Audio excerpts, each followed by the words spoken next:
Yo, what's happening? Sexy Asian girls.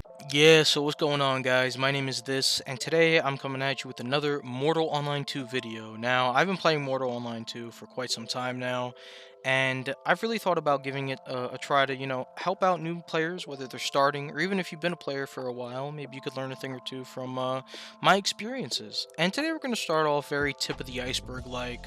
I'm going to come at you guys with a video about, your UI, character building, hit you with a couple of resources, and try to give you guys some, different ways on how you can approach your gaming, or even if you're just starting out, especially, this is going to give you a lot of help in understanding the game, the basics. Like I said, we'll go over the user interface, how to access skills, keybinds, things of that nature, and I'll be comparing my own to that of what you could apply to your keybinds. So I hope you guys enjoy, and yeah, let's get right into the video. Booting up the game, you'll first be met at the main menu. This is where you can log in, check the settings, and quit the game if you so wish. The game will prompt you, of course, before you quit. Pressing the login button will bring you straight to the character screen. If you've already made a character, pressing enter name will bring you right into the world. If not, that means you have the create character button. Unfortunately, I don't have any new characters to show to you guys, so I can't exactly show you guys Haven or where to build your character. However, a very good content creator of the community, Wolfszeit, has multiple videos on Haven and also how to create a character brand new. I'm going to leave his channel and links to this video just popped on screen in the description. Please go check it out. It will help you guys out greatly. Now, the other options are deleting a character, which you'll have to type the name of your character in order to confirm a delete. The other option is logging out, which will just bring you back to the main menu. And when you're ready to go, press that login button, create your character, or just enter name, and we'll get right into the game. Now, logging in, you'll have a similar site to mine, maybe minus the plethora of players. When you first log in, you'll be in the town called Haven. Haven is a town modeled after the town I am in, Fabernum, a city that's actually in the game. Now, Fabernum is one of the many guarded cities in the game, meaning there are NPC guards protecting you from any criminals who may want to harm you. So first logging in, I want to take a walk over to the bank, and I want to show you guys something very important about the bank. Now, it's noteworthy that I tell you that every town in the game has its own banker. This is very important as you're able to use them to safely secure your items. As I go over to my bank, I press and hold my interaction key to see that I have a gold in my bank. I simply press the X in the top right corner to exit that. Now, another way to access any bank in the game is get close to it, but not exactly on top. Press enter and do /bank. That will allow you to access your bank without the need of going up to them and holding your interaction key. Now, the next thing I want to talk with you guys about are your settings. Simply open your settings by pressing the escape key and pressing the settings tab. Here I have the video options. There are a lot of preference options like enable gore, nudity, and a bunch of graphics options like the shadows, post-processing, etc. The first tab is your audio tab, where you can interact with all the different audio options. The main thing I want to tell you guys about is the voice chat input and output. Make sure you have your settings set to your headset. The next thing to talk about are the keybinds. Now, these are some of my keybinds. I'm going to show you this entire list here slowly, but for example, draw weapon for me is F, the default is X. I'm just showing you this to show that, everybody plays their own comfortability with different games, and for this game, it's definitely important to acclimate yourself to it through comfortability. And to show you guys, these are some of my keybinds. I'm pretty analog with it when it comes to these things. I don't use too many mouse buttons. The most important is my inventory and character sheet button. That is just one click to open both of those windows. That's just my mouse button. So I wanted to show you guys this so you guys can understand what I'm playing with here, and you guys can learn from that. The next tab under keybinds are the action bars. I'll go more into detail on this in a minute. Now, the next setting I really want to talk with you guys about is the chat setting, and this is where you're able to enable pop-ups through messages according to their channels. So, for example, the local text channel, which is the default text channel, if you want to enable the pop-ups, they will appear in the middle of your screen, and in any color you wish. The combat channel color is the most important one in my opinion because it will alert you of anything hitting you or you doing damage to anything around you through its pop-ups. So these are very important, and I'm going to demonstrate that right here for you. So when you don't have the combat message pop-ups enabled, say if you do damage to a training dummy, it will appear in the bottom left-hand corner of your screen where you have your text messages pop up. Now, I have mine color-coded in red, so as you can see, when I enable the combat message pop-ups, they will appear in the middle of my screen whenever I hit something. This is also if somebody hits you or your pet, so you will be alerted when damage is being taken or when you're doing damage. Click on the color according to which channel you want to change the color to, and there'll be a red, green, and blue slider for you to manipulate. Now the next thing I want to go over with you guys is the UI. So very basic, you could change your cursor size and the color of it to make it more noticeable on your screen. I prefer the bright small. Then you can also change your player frames, your player frame opacity, the scale, the targeting frames. As you can see, I manipulated mine to be a little larger.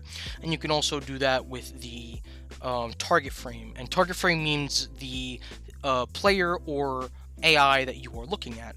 So when I enlarge in that, when I look at the training dummy, it appears larger in the top left of my screen.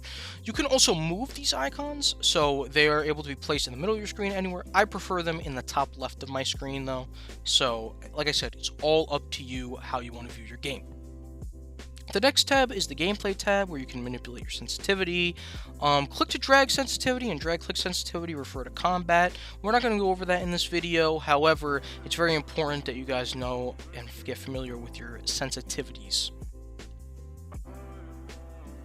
And of course, here we have the list of languages. If you don't speak English, well, I'm sorry, I haven't been giving you too much help this video, but you can choose whichever language you want for the menus. Now, pressing C and I will open up your character sheet and your inventory respectively. As you can see on the left side, there are the armor piece selections. On the right side, those are the trinket selections at the top right. There is a giant suicide button if you ever need to ghost run somewhere. In the bottom right of your paper doll view, I like to call it, you're able to view your character in an enlarged sense and see it. You're also able to pause the render. Adjacent to the render pause button is the arrow slot, where you're able to place arrows whenever you need to use a bow.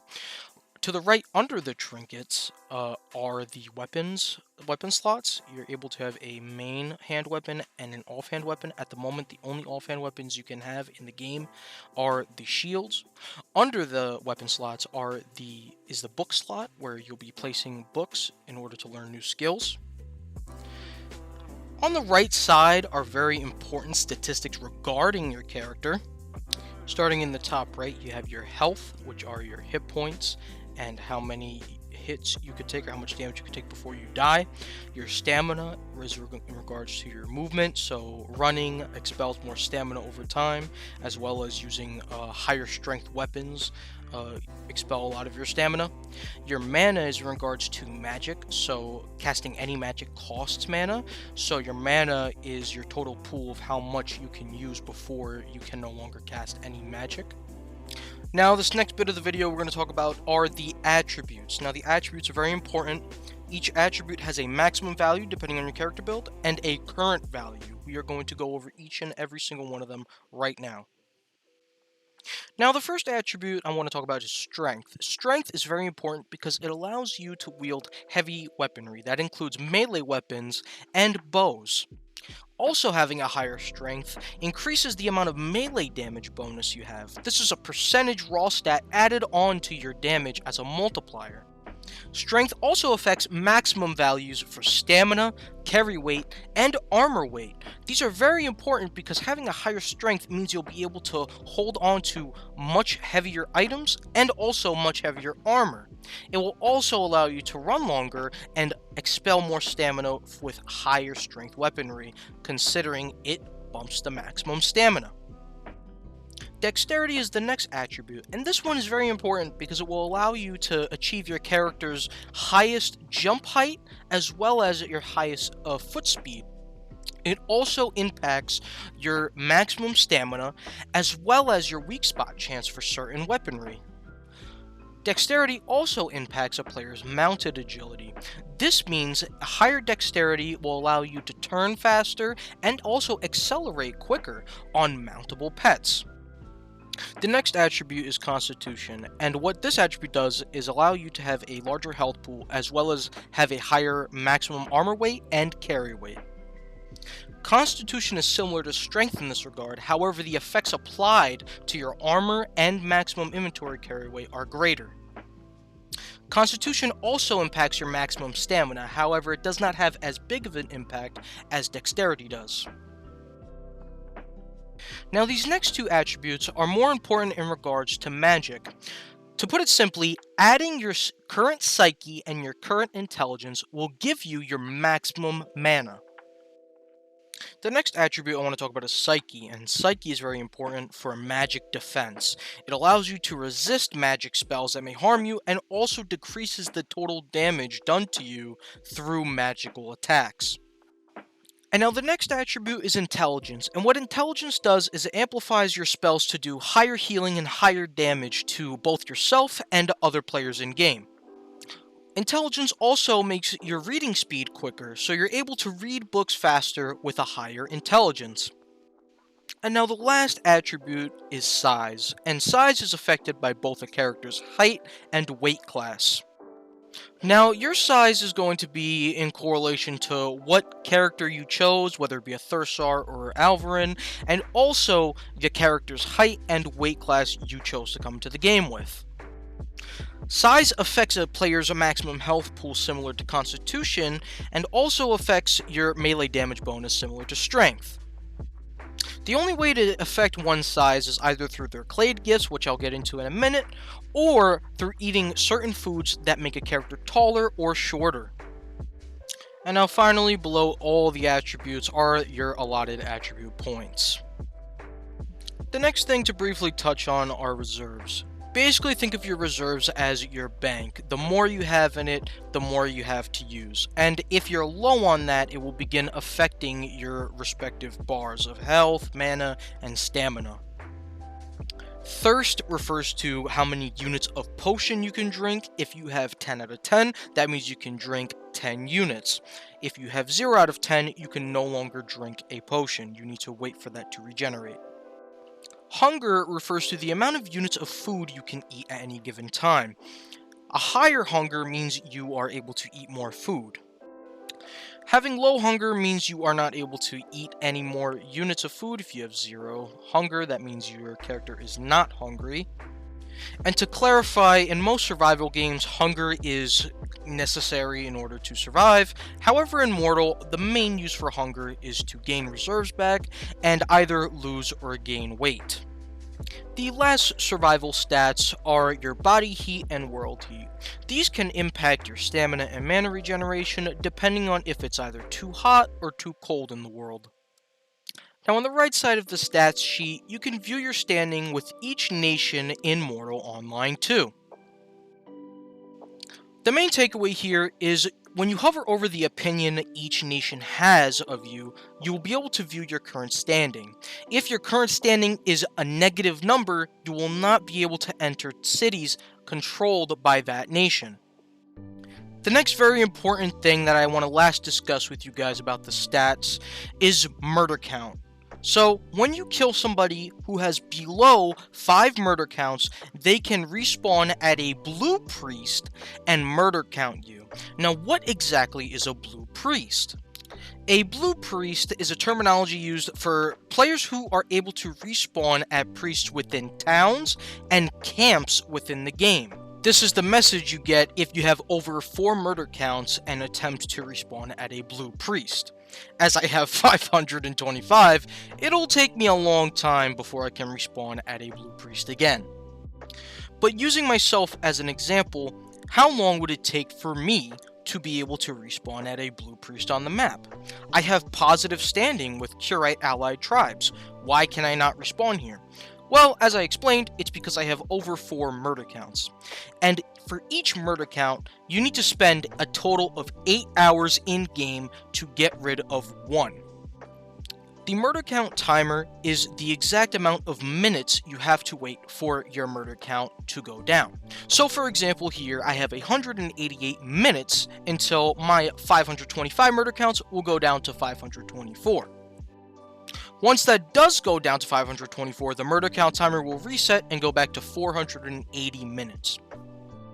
As I said, these minutes are real time, so you will need to actually play the game for 8 actual hours in order to lose 1 murder count. If you are not playing the game, your murder counts will go away, but at a much slower rate. Players who are quote-unquote red have over 4 murder counts, so 5 and above. Pressing priest as a red player will bring you to the closest red priest. Put simply, a red priest is any priest outside of towns or camps in the game. Anybody is able to respawn at a red priest. You do not need to have 5 or more murder counts in order to respawn at them. It is just a way of saying that if you are red, you have to respawn at these priests. Whenever you die, whether it be by committing suicide or by another player, you will need to wait out what's called death sickness. This is just a simple way of preventing you from auto-respawning right away, and you will need to wait out this short 20-second timer in order to respawn on any priest in the game. The other quick way of returning to a priest after you die is by pressing the home button. The home button will bring you back to the priest you set as your home priest. To set a home priest, you simply need to be alive, go up to the priest you desire to be your home priest, press and hold your interaction key, and you will get a pop-up saying that this priest has been set as your home. Returning to our character sheet, we have the Titles tab. A title is just another way of saying an achievement. When you reach a certain achievement, you will earn the title for that said achievement. You are able to wear this under your name for other people to see. You can always disable and enable them under each respective title. Other players and yourself can also view the titles you've earned in Steam under the achievements. Now the last tab in the character sheet are the Clade gifts. Clade gifts are exclusive to each race in the game, so that's for humans, Ogmirs, Thursars, and Alvarans. I'm not going to go too into depth in this video on Clades, but the main takeaway is that these allow you to do things that your base character wouldn't be able to achieve. Now, a mechanic I almost failed to mention is the criminal action mechanic. In order to attack other players who appear blue on their tag, you need to have the criminal action setting turned on. As I try to hit this guard, I cannot, as his name appears blue. The two main ways of enabling criminal actions are going into your settings and then going to gameplay. There is a checkbox there you can enable criminal actions with. Another way of enabling criminal actions is by pressing your N key. That is the default keybind to putting on criminal actions. You can also disable criminal actions this way. Earlier in the video, I briefly touched on how having low reserves can impact your gameplay. And so basically by neglecting my reserves and not watching them, I'm now suffering from a lower max health, lower max stam, and lower maximum mana. These penalties are representative of a couple icons that appear under your mana bar. To fix this issue, first we need to open up the skills menu. Press L on your keyboard and you'll be able to view all the skills in Mortal Online 2. What we need to do here is we need to find the rest icon. This icon can be identified by clicking on the Show All Skill Icons button, and we're able to drag this to our hotbar and use it to regain our reserves. Upon pressing the keybind you set your resting skill to, you'll be locked in a short 3-second animation. The resting icon will be indicative of you regaining your reserves back right next to the debuff icons I just explained. Pressing P on the keyboard will open up the pet menu. Here, make sure you're under the tab labeled All Pets. Here, you could take the pet commands and drag them to the hotbar similarly to the resting key. Be sure you're under the All Pets tab when you're taking the pet commands and placing them on the hotbar. This will make sure that every time you have a pet, the command will work. If you do this for a single pet, once you're done using that pet, the command will not work for future pets. And I almost forgot to show you guys the action bar sections. Now here you can edit each action bar. There are a total of 4 of them. So I'm just going to show you guys quickly here how I edit my selection for Control 0. I make my middle mouse button to show that it's working. When I press my middle mouse button, the action bar glows up.